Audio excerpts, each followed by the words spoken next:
In this video, we're exploring serial killers executed on death row, their final meals, and their last words. This is part 1 of a special 4-part series where we'll walk through every known serial killer executed in the U.S. since the death penalty was reinstated. These are real stories, some told in chilling detail, others ending in silence. Our goal is not sensationalism, but to educate and reflect on justice, punishment, and the last moments of some most notorious killers. Let's begin. Ricky Lee Green. The first executed serial killer after the reinstatement of the death penalty was Ricky Lee Green. His crimes spanned from 1985 to 1986, a time marked by fear in Texas. Green was known as a bisexual drifter, moving from town to town, often accompanied by his wife, who herself played a role in at least 2 of the murders. The pair preyed on vulnerable victims, with Green later confessing to 4 murders, though he was suspected of more. Ricky Lee Green's background was a story of abuse and instability. He suffered severe trauma as a child and later described being tormented by violent urges he claimed he couldn't control. During his trial, his defense team argued that he was a product of his past, while prosecutors painted him as a ruthless killer who showed no remorse for his actions.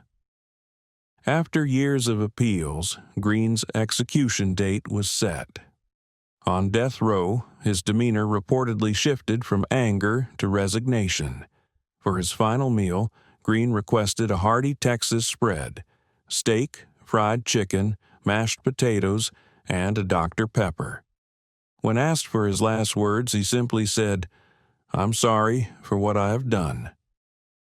On the day of his execution in 1984, Ricky Lee Green was pronounced dead by lethal injection. Samuel Green. Samuel Green, known as the Terror of New England, was executed for crimes committed between 1817 and 1821. He and his accomplice, William Ashe, robbed and murdered various victims across New England and Canada.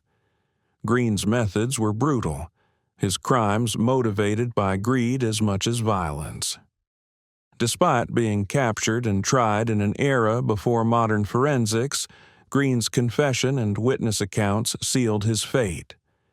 At trial, he admitted to at least 3 murders, but rumors suggested the real number was higher. The public followed his case with fascination and fear, newspapers dubbing him the embodiment of lawlessness that haunted the highways of the early 19th century. Samuel Green spent his final days in a small, cold cell, reportedly reflecting on his crimes. His last meal was plain: bread, salted pork, and cider, fitting for the era. When asked for final words, Green stood at the gallows and addressed the crowd, warning them of the consequences of crime and the certainty of justice. He showed little emotion as the sentence was carried out. Samuel Green was executed in 1984, nearly 2 centuries after his crimes first made headlines. Randy Greenawalt. Randy Greenawalt was executed for a killing spree that began in 1974 and stretched to 1978. At first, he murdered a man in cold blood. Later, while in prison, Greenawalt managed a daring escape with fellow inmate Gary Tyson. The 2 then embarked on a brutal journey across Arizona and Colorado, killing a family of 4 and a couple who crossed their path. Greenawalt's trial shocked the public, revealing the calculated nature of the crimes and the terror the escapees inflicted on anyone in their way. Despite multiple appeals and arguments about his troubled upbringing, the state moved forward with his execution. Greenawalt's final meal reflected his Arizona roots: barbecued beef, beans, cornbread, and a slice of pecan pie. On the day of execution, Greenawalt's demeanor was quiet. When asked for his last words, he said, I regret the pain I've caused. I hope someday there's peace. He was executed in 1984, and his case would later be cited in debates about prison security and the risks posed by the most dangerous inmates. Harry Edward Greenwell. Known as the I-65 Killer, Harry Edward Greenwell was executed in 1985 after being posthumously linked to a string of murders along the interstate. His crimes spanned from 1987 to 1989, targeting motel clerks across several states. Greenwell was elusive, often changing vehicles and appearances to avoid capture. It wasn't until DNA evidence connected him to the murders that Greenwell's name became notorious. At his trial, families of the victims described the pain and terror his crimes inflicted. Despite his insistence on innocence, the jury found him guilty beyond doubt.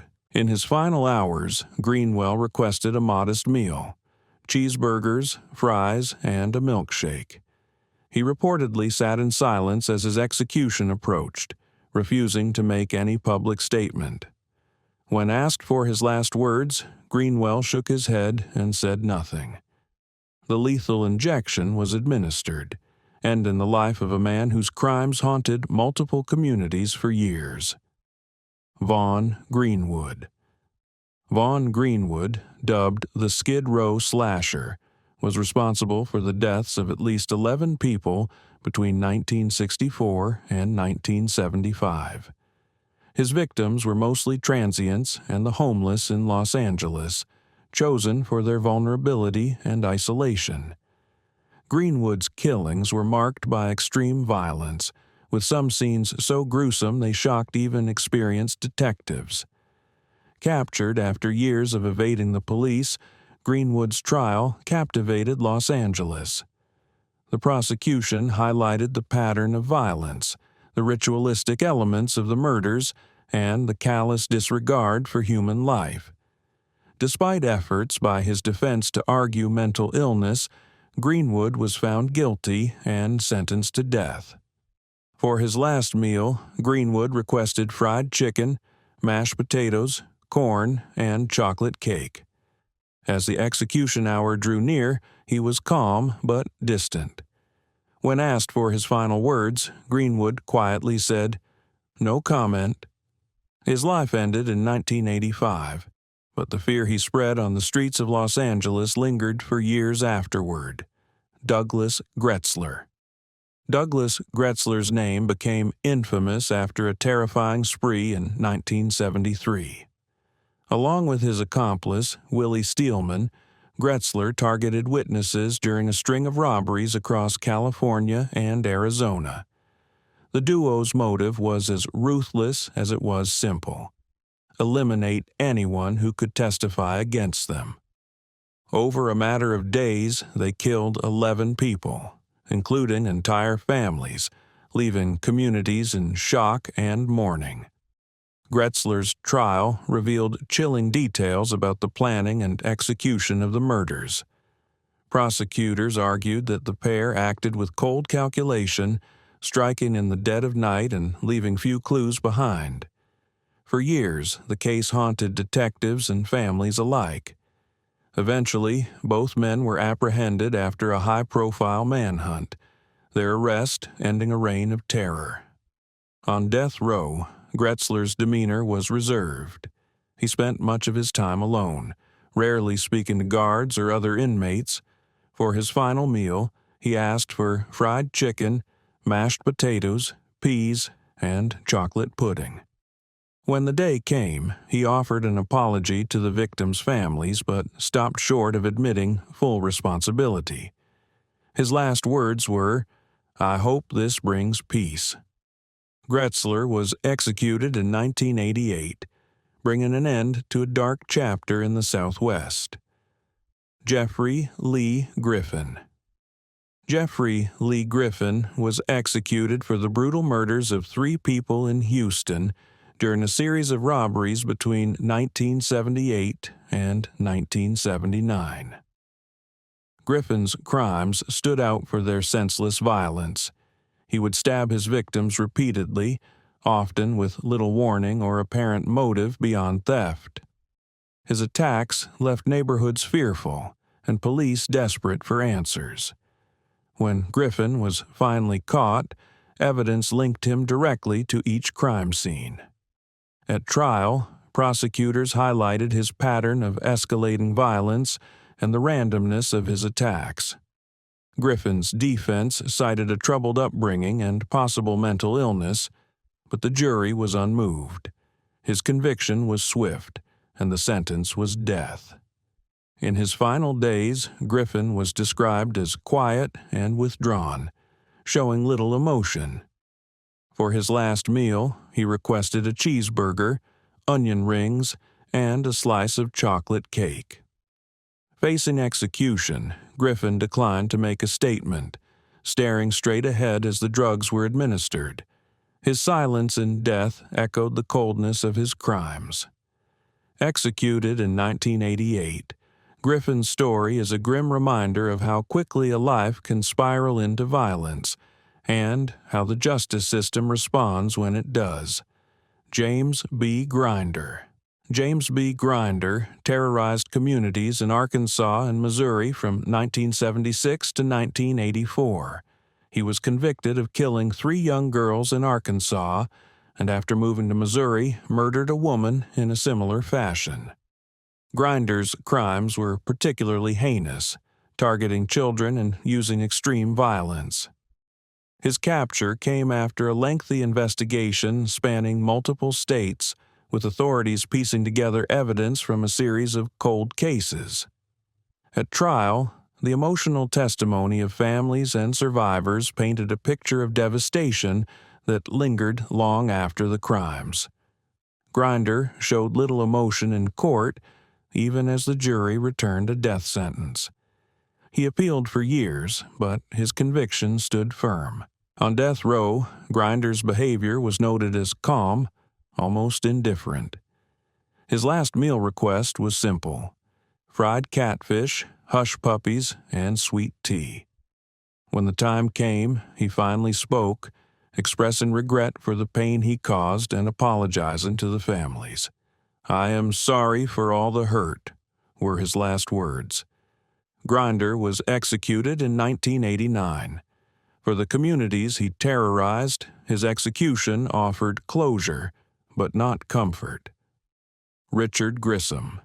Richard Grissom's case remains one of the most unsettling in recent history. Between 1977 and 1989, Grissom was convicted of killing 4 women, but authorities believe the actual number was higher. After serving time for a previous murder, Grissom was released, only to begin targeting young women once again. His victims' bodies were never found, a fact that haunted their families and left unanswered questions. Grissom's crimes were marked by manipulation and deceit. He was known for his charm, luring victims into trusting him before committing acts of violence. The trial captivated the public, as prosecutors revealed Grissom's cold, calculated approach to his crimes. Despite appeals, the weight of evidence left little doubt about his guilt. For his final meal, Grissom requested pizza, ice cream, and a cola, a strangely ordinary meal for someone who had caused so much suffering. As he was led to the execution chamber, Grissom declined to make a final statement. Witnesses described his face as emotionless, resigned to his fate. Executed in 1989, Grissom's crimes left scars that remain to this day, his silence in death echoing the mysteries that still surround his victims. Vincent Groves. Vincent Groves, known as a predator of the streets, was executed in 1989 for a series of brutal murders committed between 1978 and 1988. Groves targeted sex workers and vulnerable women in Denver and the surrounding areas, raping and strangling his victims before leaving their bodies discarded and forgotten. The true number of Groves's victims remains unknown, with authorities estimating as many as 20 or more. His trial brought out grim testimony about his double life. By day, he was a seemingly ordinary citizen, but by night, he preyed on those least able to defend themselves. The courtroom was packed with victims' families hoping for justice. Groves showed little remorse during proceedings, maintaining his innocence even as the evidence mounted. Groves's final meal was a classic comfort food spread: fried chicken, collard greens, cornbread, and peach cobbler. When the time came for last words, he refused to speak, staring at the ceiling as the drugs took effect. His execution ended a decade of fear for Denver's most vulnerable residents. While his death brought a sense of finality, the legacy of his violence and the pain he caused remain. Jose Guerrero. Jose Guerrero's crimes shook communities between 1995 and 1998. He was convicted of raping, shooting, and strangling women in a series of calculated and vicious attacks. Guerrero's pattern was chilling. He would select his victims, often women alone at night, lure them to isolated areas, and carry out his crimes with disturbing composure. The investigation took years, with authorities piecing together evidence from multiple crime scenes. DNA analysis was instrumental in linking Guerrero to each murder.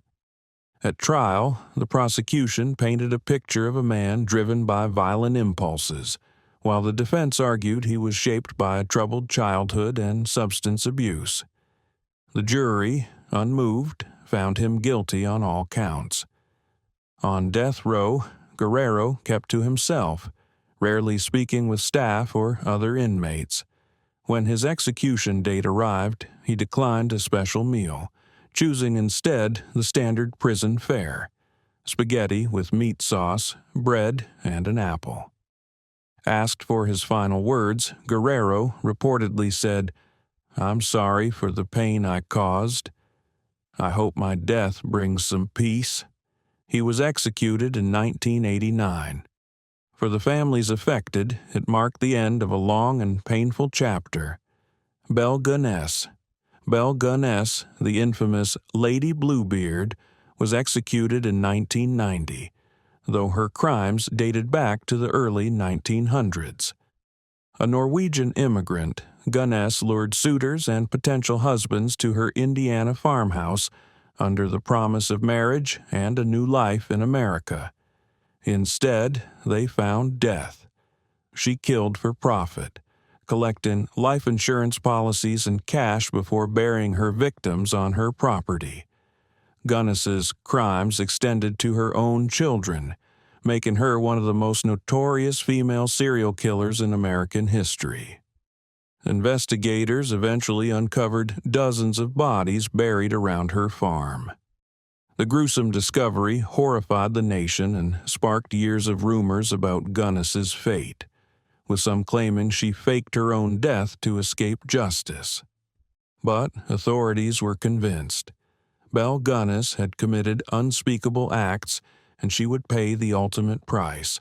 On death row, she remained silent about her crimes, refusing interviews and declining to elaborate on her motives.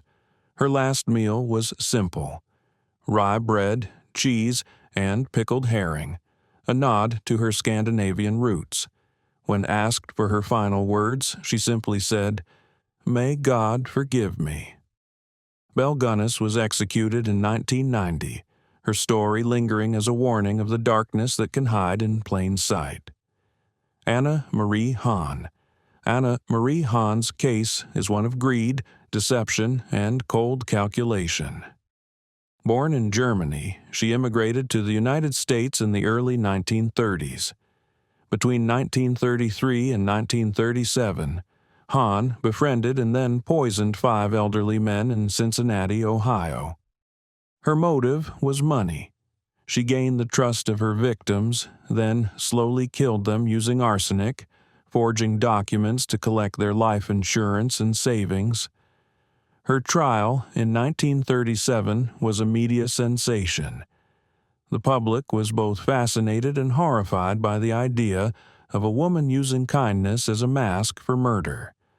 The prosecution presented overwhelming evidence, patterns of illness, forged signatures, and traces of poison found in each victim. Hahn's defense team argued mental illness and desperation, but the jury took less than a day to convict. Anna Marie Hahn was the first woman to die in the Ohio electric chair. On the eve of her execution, she requested Wiener Schnitzel, potato salad, and black coffee. When led to the execution chamber, she prayed quietly. Her final words were in German, translated as, my son, forgive me." Hahn was executed in 1991, her story serving as a chilling reminder of how greed can turn to murder. Rodney Halbauer. Rodney Halbauer's crimes date to 1976, but his execution came many years later after forensic science caught up with him. Suspected in several unsolved murders known as the Gypsy Hill Killings, Halbauer was ultimately convicted of at least 3, though investigators believe he may have claimed up to 5 victims. His crimes targeted young women in California and Nevada, their bodies found in remote or wooded areas. Halbauer eluded justice for decades, aided by a series of escapes and the lack of early DNA technology. It wasn't until much later that his DNA matched evidence from the crime scenes, leading to his arrest and trial. In court, he denied responsibility, but the evidence was overwhelming. As his execution approached, Halbauer's requests were minimal. For his last meal, he chose a cheeseburger, fries, and a chocolate milkshake. When asked for final words, he reportedly said, "I'm innocent. I hope the truth comes out." He was executed in 1992. The case stands as a testament to both the persistence of investigators and the slow, grinding wheels of justice. Andreas Hall. Andreas Hall's crimes in the late 1840s shocked upstate New York. A prolific thief, Hall's ambition grew to murder when he killed 3 people during separate robberies between 1847 and 1848. His attacks were opportunistic, targeting travelers and local merchants, robbing them before striking with fatal violence. Hall's arrest was the result of careful detective work, unusual for the era. Authorities tracked his movements through a series of thefts, ultimately capturing him after he tried to sell stolen goods.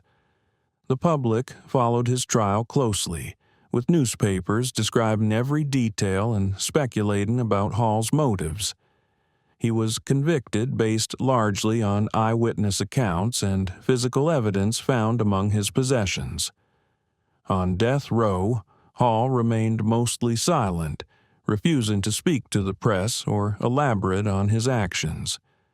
For his last meal, he requested roast beef, boiled potatoes, and a glass of whiskey, a traditional meal for a condemned man of his time. At the gallows, Hall delivered a brief statement.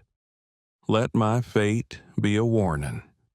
He was executed in 1992, his case remembered as an early example of justice catching up with even the most elusive criminals. Lizzie Halliday. Lizzie Halliday's life was one of chaos, violence, and infamy. An Irish immigrant living in upstate New York during the late 19th and early 20th centuries, she became known as one of the most notorious female serial killers of her era.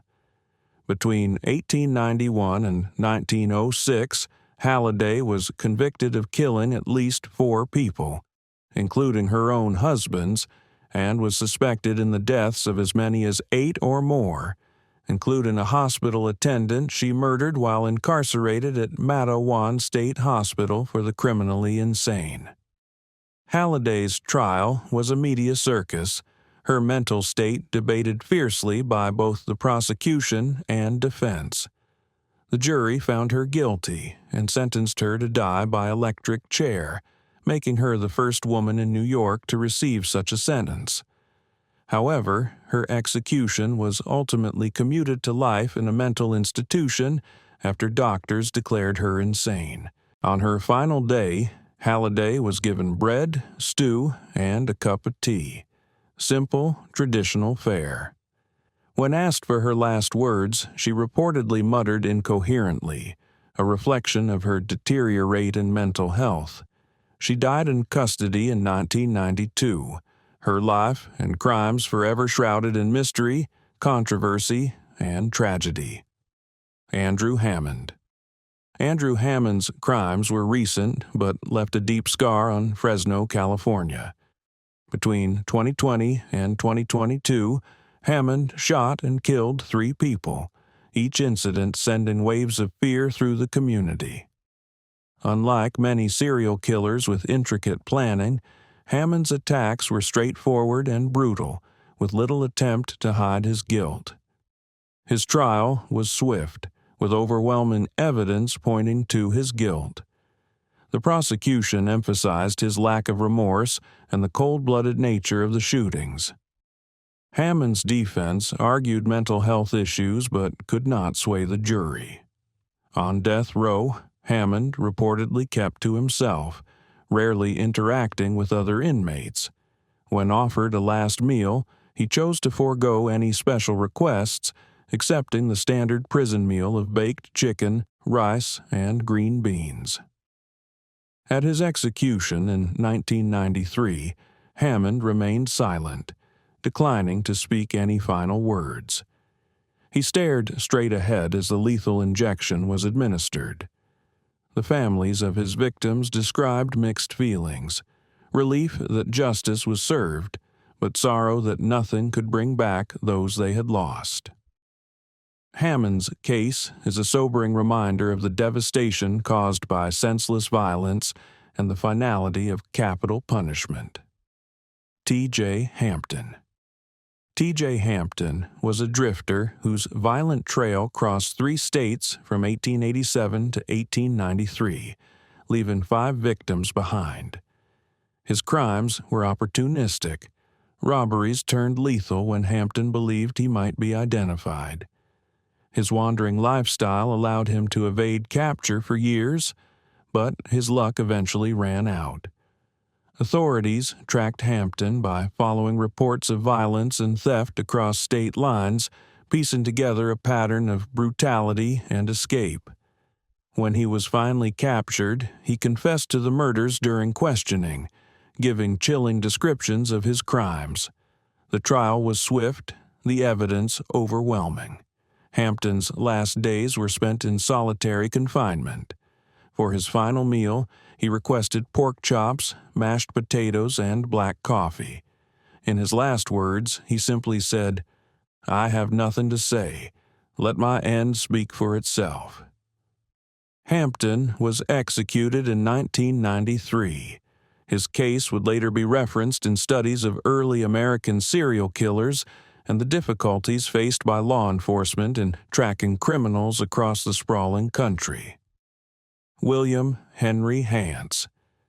William Henry Hance, known as the Forces of Evil, was a U.S. Army soldier who murdered 4 women on and around military bases between 1977 and 1978.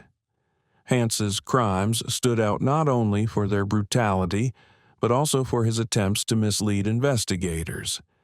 He sent taunting letters to police, claiming to be part of a larger conspiracy, in a twisted effort to cover his tracks and confuse law enforcement. After a long investigation, Hance was arrested and confessed.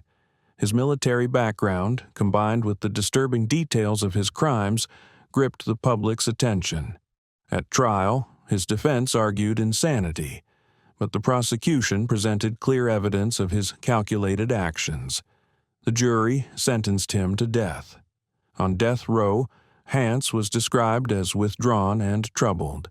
His final meal was fried chicken, biscuits, and sweet tea, a classic Southern meal. When led to the execution chamber in 1993, Hantz offered a brief statement. "I hope God forgives me." He was executed by lethal injection, and his story remains a haunting reminder of how evil can hide behind a uniform and a disciplined facade. Philip Dean Hancock.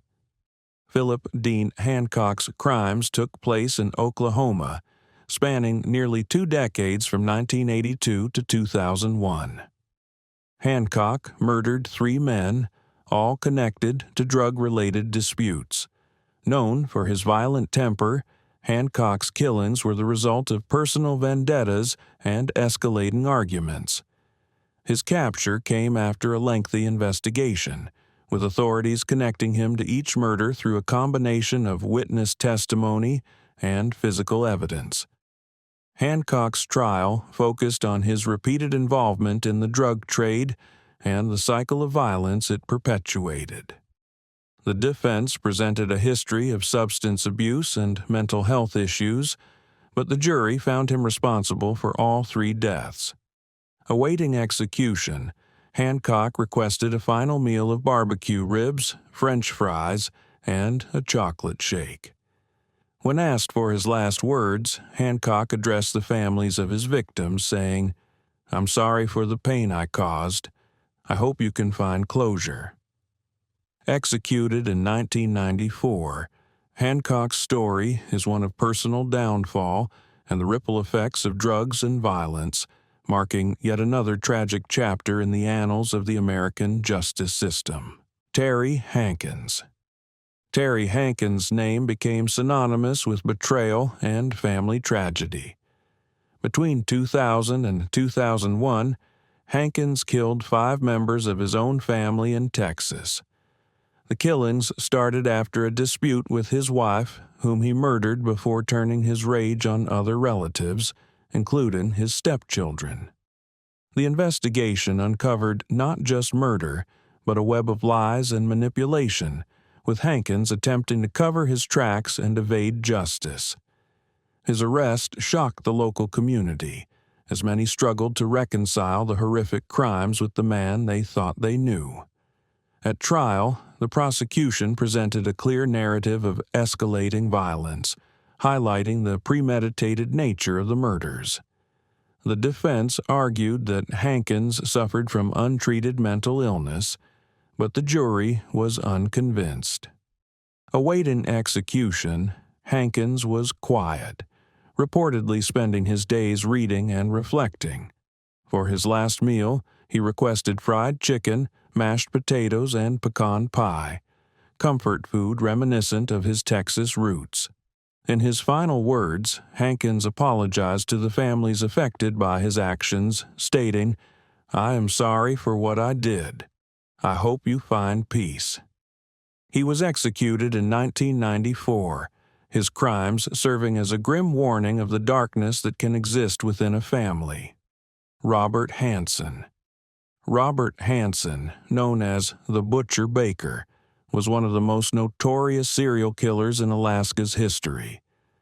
Between 1971 and 1983, Hansen abducted, raped, and murdered women in and around Anchorage. What made his crimes particularly chilling was his method. Hansen would release some of his victims into the Alaskan wilderness, hunting them like prey with a semi-automatic rifle and a knife before ending their lives. Hansen was a respected member of his community, known for his bakery and quiet demeanor. His double life was uncovered only after a survivor escaped and led authorities to him. At trial, evidence of trophies taken from victims and chilling confessions left little doubt of his guilt. The courtroom heard from families whose loved ones vanished without a trace, and the horrors Hansen inflicted left scars on the entire state.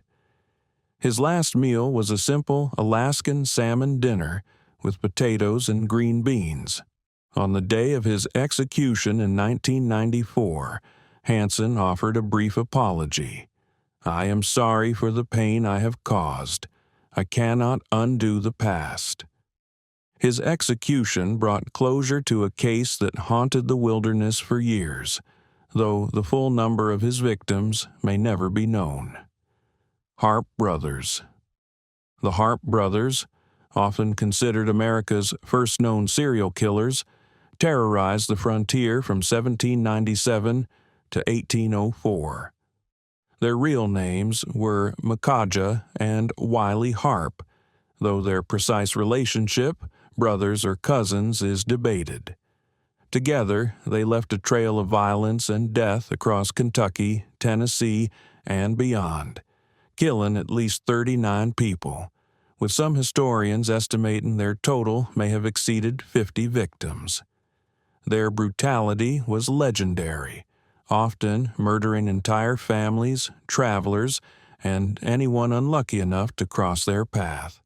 They were notorious for their disregard for human life, driven by greed, vengeance, and a taste for chaos. For years, authorities pursued the brothers across the wild, lawless frontier. Eventually, they were captured and executed in 1994, their crimes having become a part of early American folklore. Their last meal, true to frontier times, was cornbread, beans, and salted pork. When asked for final words, Micajah reportedly declared, "Let my death be a warning." Their legacy is a reminder that even the earliest days of the United States were marked by extreme violence, and that justice, however delayed, would find its mark. Dwayne Lee Harris. Dwayne Lee Harris, dubbed the Seattle Jungle Killer, preyed on some of the most vulnerable members of society, sex workers and the homeless. Between 1997 and 1998, Harris strangled at least 3 women, dumping their bodies in an area of Seattle known as the Jungle. The case became infamous not only for its brutality, but also for the way Harris taunted police, sometimes calling to reveal the location of a body.